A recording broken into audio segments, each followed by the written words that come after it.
Assim, os maridos devem amar as suas mulheres, como a seu próprio corpo. Quem ama a sua mulher, ama-se a si mesmo. Certamente, ninguém jamais aborreceu a sua própria carne. Ao contrário, cada qual a alimenta e a trata, como Cristo faz à sua igreja. Porque somos membros de seu corpo. Por isso, o homem deixará pai e mãe e se unirá à sua mulher, e os dois constituirão uma só carne. Este mistério é grande, quero dizer, com referência a Cristo e à igreja. Em resumo, o que importa é que cada um de vós ame a sua mulher como a si mesmo e a mulher respeite o seu marido. Palavra do Senhor. Vamos aplaudir a palavra do Senhor.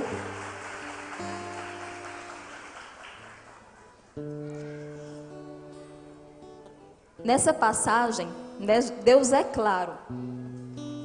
E ele vem falar sobre o papel da mulher e do homem dentro da vida matrimonial. Só que muitas pessoas pegam essa passagem e a interpretam de forma errada.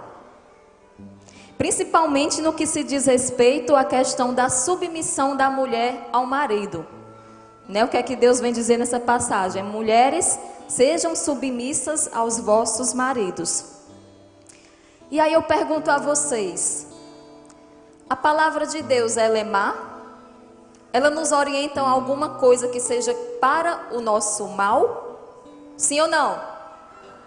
Não, não é verdade? Então, se Deus diz que a mulher seja submissa ao seu marido, é porque Ele a constituiu assim para a santificação da sua família. Da mesma forma também como o homem tem seu papel fundamental. Agora vamos compreender, porque tem muitas feministas aí de plantão que pegam essa palavra submissa, e a distorce, como algo ruim.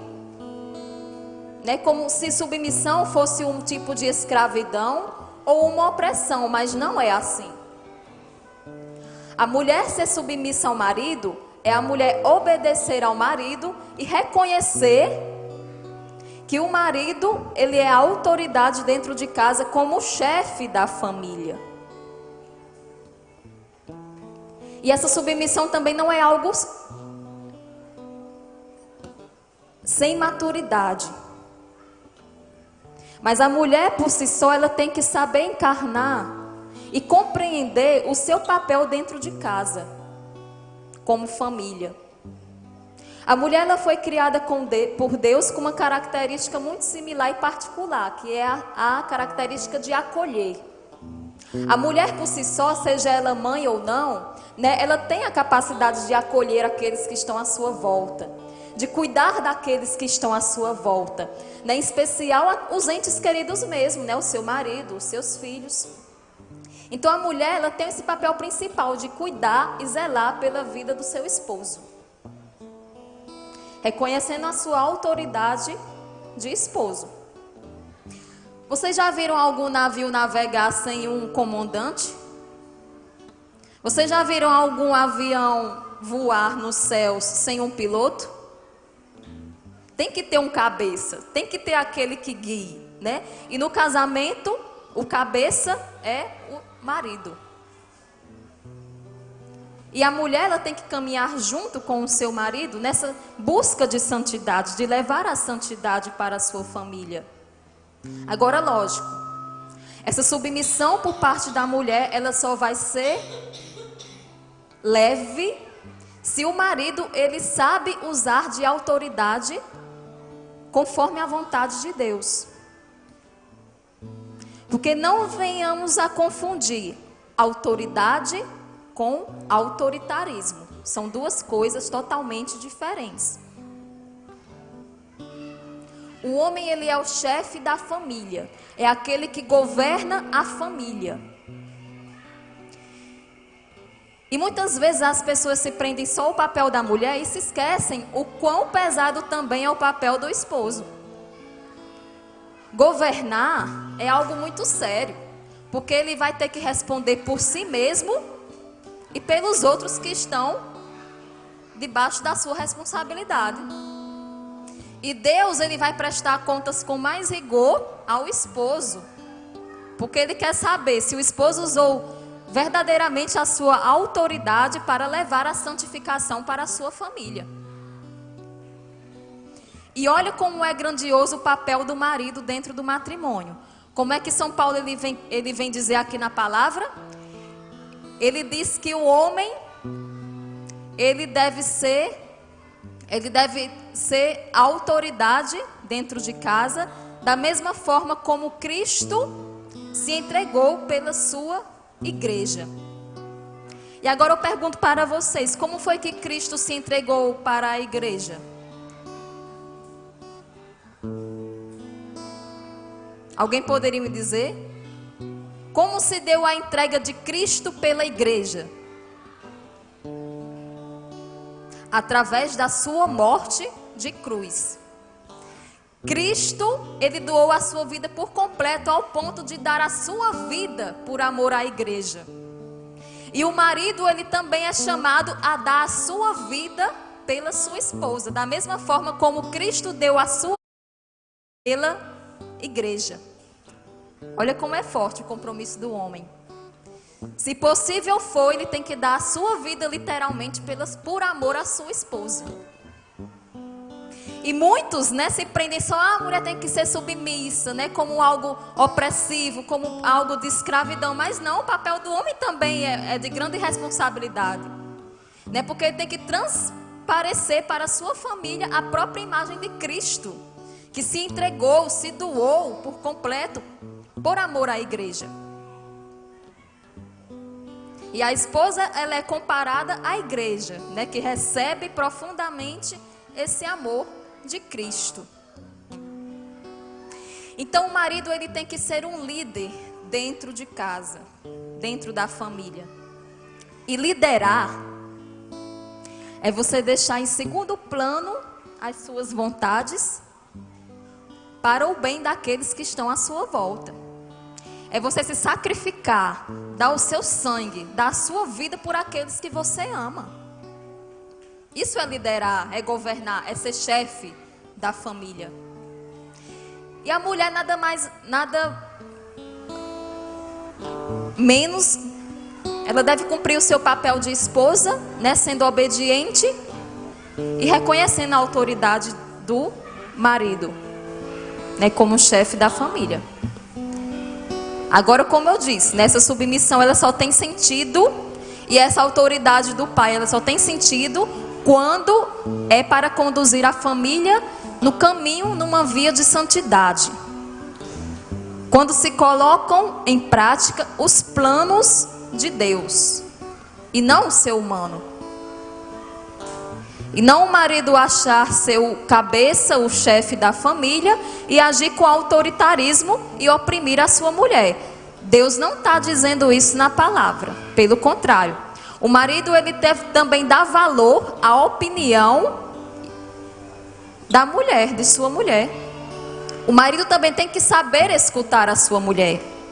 E o casamento, acima de tudo, ele tem por base o diálogo. Se não houver diálogo, se não houver compreensão um do outro, a primeira tempestade que houver, infelizmente, as famílias se destroem, se separam. Então, cada um tem que saber o seu papel dentro do matrimônio.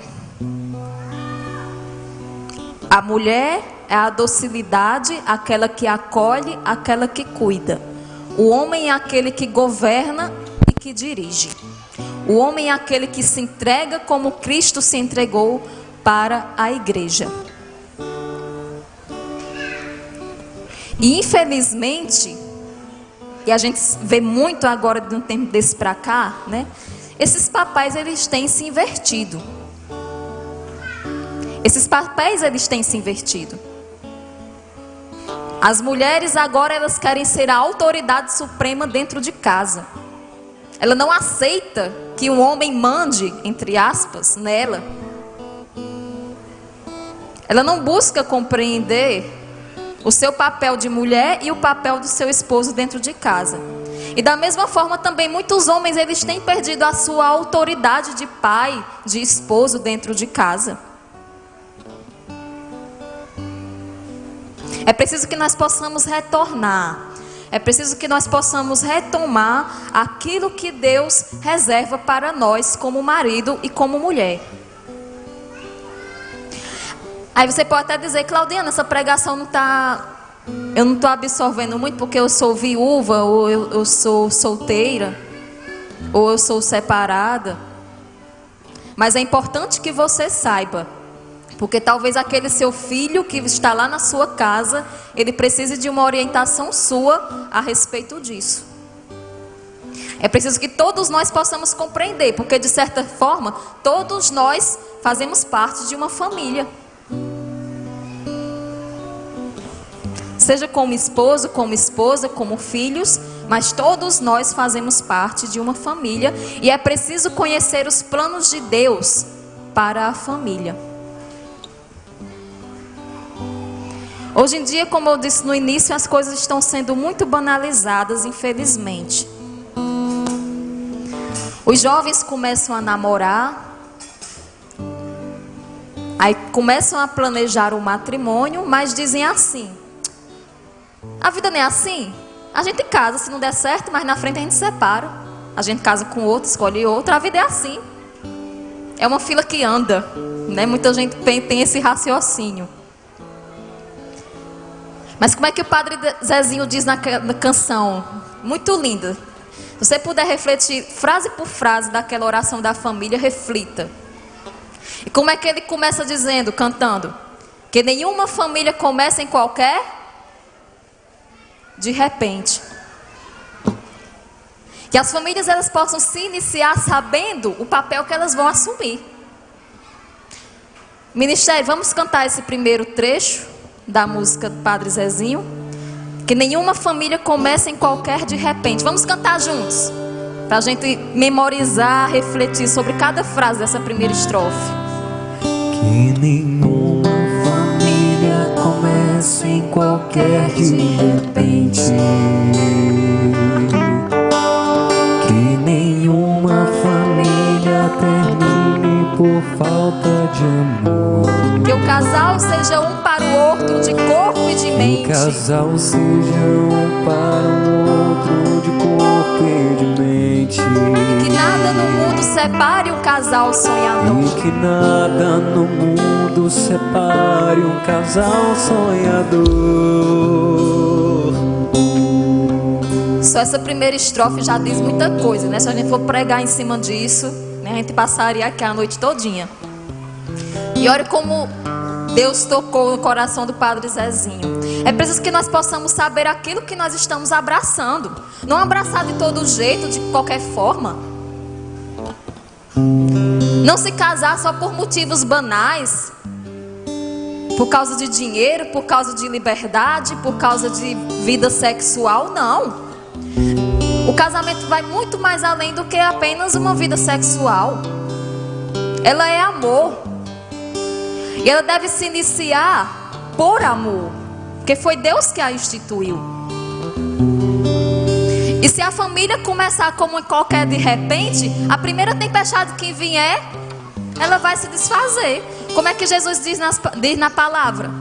A família ela deve ser edificada sobre a rocha. E quem é a rocha? É Jesus. A família ela tem que ser edificada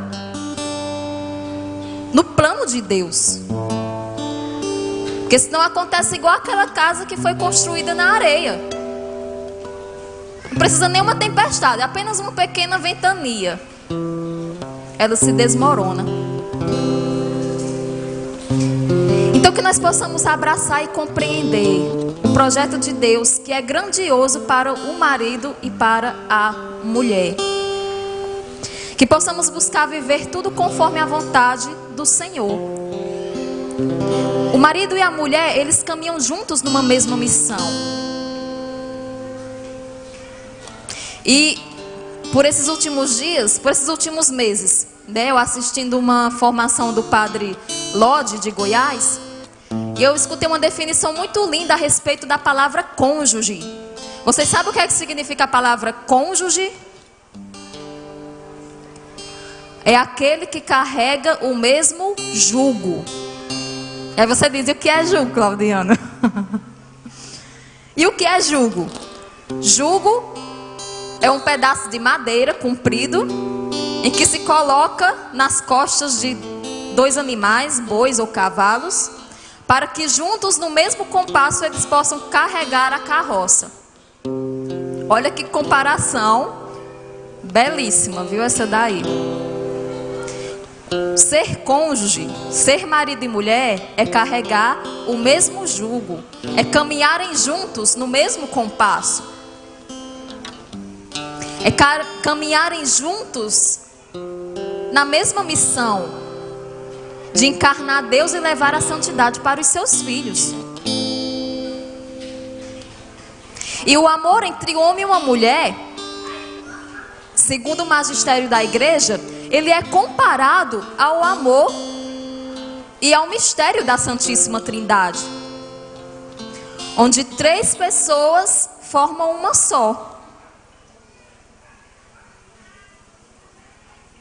E há um santo na igreja que diz que o Espírito Santo, ele é resultado do amor profundo entre o Pai e o Filho. O Pai e o Filho têm um amor tão profundo, tão intrínseco, que ele gera o Espírito Santo. E da mesma forma também é o amor do homem e da mulher.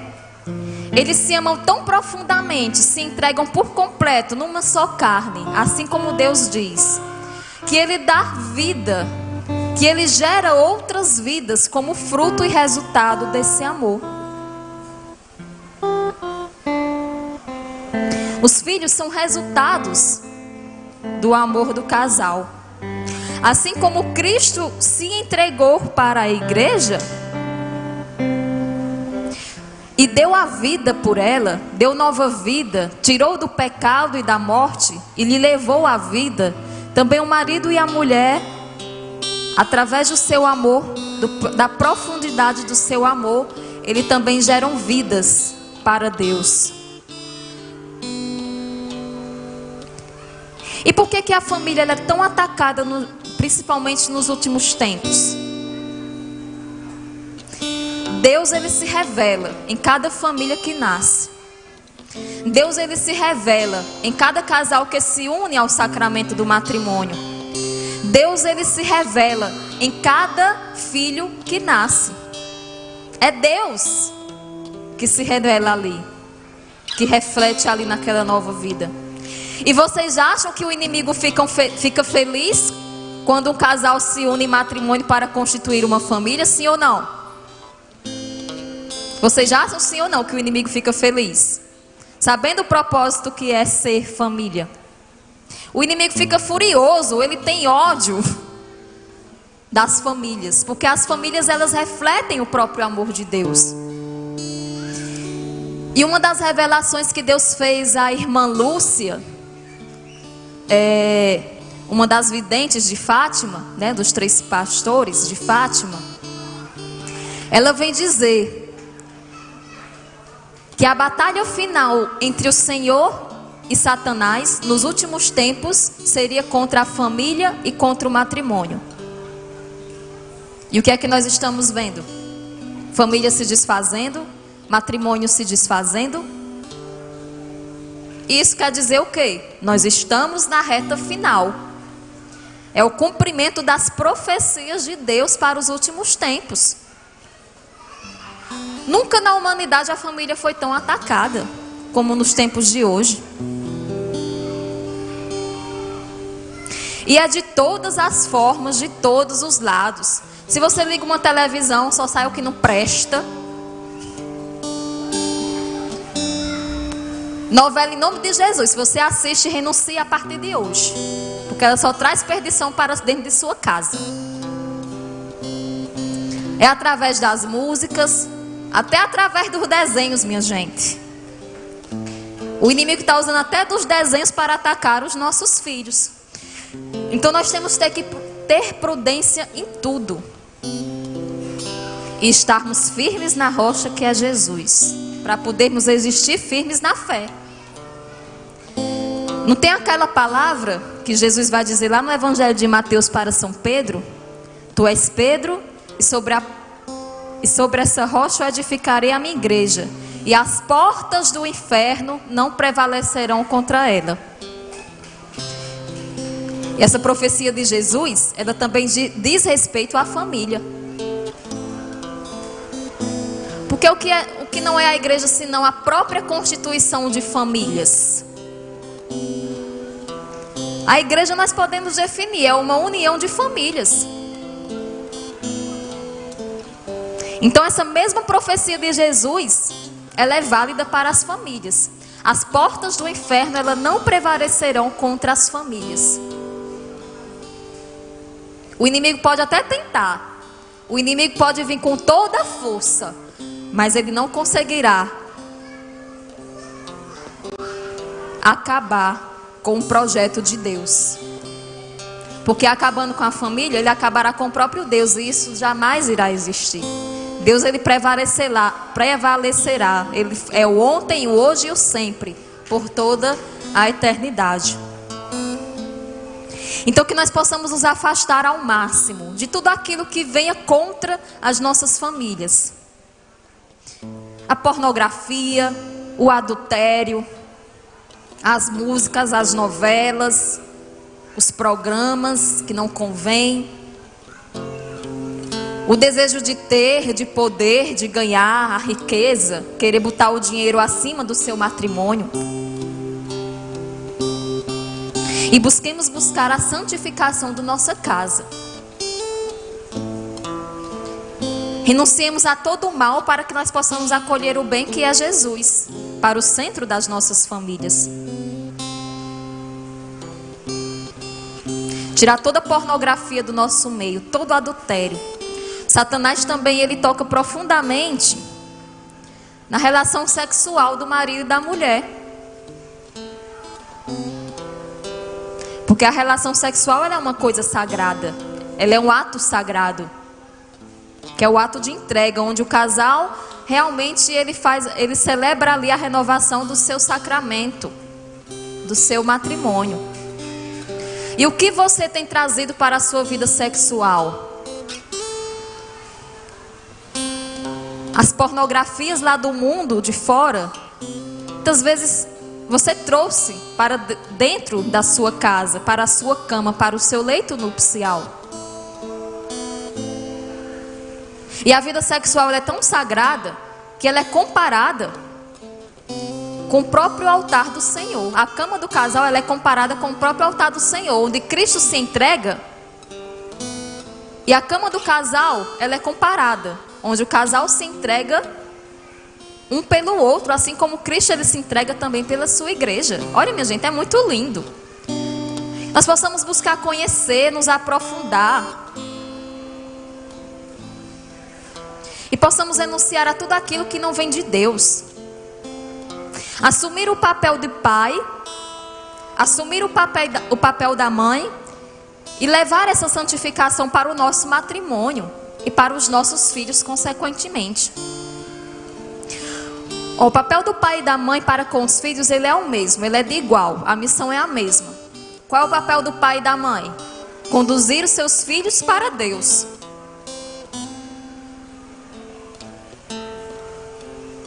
Ei, meus irmãos, tantos pais e tantas mães aí perdidos nessa missão. Hoje em dia não é difícil a gente encontrar criancinha assim de 2 anos de idade se requebrando até o chão, infelizmente. É o que elas escutam, é o que elas veem no dia a dia dentro de casa, é as músicas que elas escutam e que acabam contando aquela pornografia. Uma criança de 2 anos, 3 anos. Santo Isidoro, ele vai dizer, nós devemos ter muito cuidado, nós que somos pais e que somos mães. Santo Isidoro, um santo da igreja, ele vem dizer que muitos pais e muitas mães irão para o inferno porque não conduziu o seu filho para Deus. Isso é pesado. Isso é muito pesado. Nós devemos conduzir o nosso filho para Deus desde pequenininho, desde o ventre, desde quando foi concebido na barriga da mãe. Ali nós já devemos fazer a nossa entrega desse filho, que foi Deus que nos deu primeiramente, a Ele. Devemos consagrar esse filho ao Senhor. E devemos conduzir esses filhos para Deus.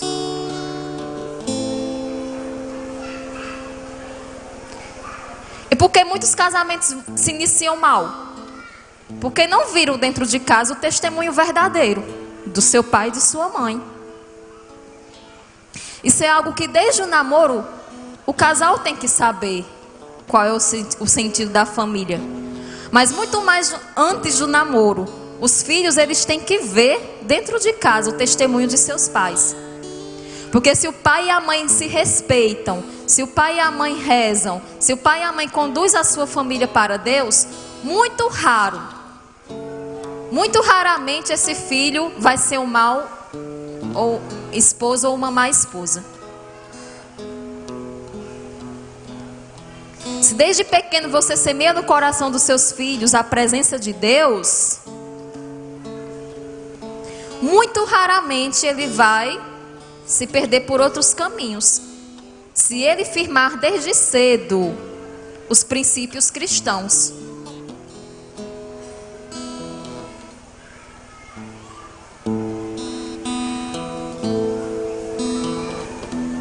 Essa vocação matrimonial, ela é muito profunda, né? E muito complexa. Se nós formos falar aqui, nós entraríamos de madrugada só falando sobre o matrimônio, porque é projeto de Deus. É Deus que se realiza, é Deus que se faz presente em cada matrimônio, em cada filho que nasce. Então que nós possamos acolher o nosso esposo como um verdadeiro presente que Deus colocou em nossas vidas. Ah, Claudina, mas ele é cheio de defeitos. Mas foi você que escolheu ele. Ai, Claudina, mas minha esposa ela é cheia de defeitos, cheia de... Eita, mulher complicada. Mas foi você que escolheu ela. Então que você possa olhar para o seu esposo e ver o dom maravilhoso que Deus colocou na sua vida para santificar a sua vida. E vice-versa, da mesma forma também o esposo possa olhar para a sua esposa e ver a bênção que Deus colocou ao seu lado para caminharem juntos rumo à santidade. Possa olhar para os seus filhos como dons, como um presente de Deus. Ai, Claudina, mas meu filho não foi planejado, mas Deus planejou primeiro. E você deve acolher o seu filho com amor, porque aquela criança, aquele ente que está para nascer, que já nasceu, já estava no coração de Deus desde toda a eternidade. E Deus tem uma missão para cada um de nós. Então que nós possamos viver os planos de Deus para o matrimônio na santidade. E que possamos transmitir através da nossa vivência matrimonial, através da nossa vivência de pai e de mãe, essa santidade para todos aqueles que estão à nossa volta. Que assim como São João Paulo II ele vem dizer que a família é o santuário da vida, que nós possamos também trazer Jesus para o centro do nosso lar. Fazer da nossa família uma verdadeira igreja doméstica, onde as pessoas possam chegar e sentir a própria presença de Deus habitar ali naquele lugar. Sejamos o diferencial, nademos contra a maré, diante de toda a opressão que o mundo se levanta para destruir as nossas famílias. Façamos o diferencial, sejamos testemunhas vivas do amor de Deus. Não nos deixemos levar pelo pecado, pelo que o mundo oferece, pelo que os amigos dizem. Mas que nós tenhamos fundamentalmente em nosso coração o desejo ardente de conduzir a nossa família para Deus. Louvado seja nosso Senhor Jesus Cristo. A cada 10 dependentes químicos, 1 está em tratamento. Ajude-nos a manter a nossa casa para dependentes químicos. A Casa da Misericórdia. Fale conosco. 3521 4151. 3521 4151.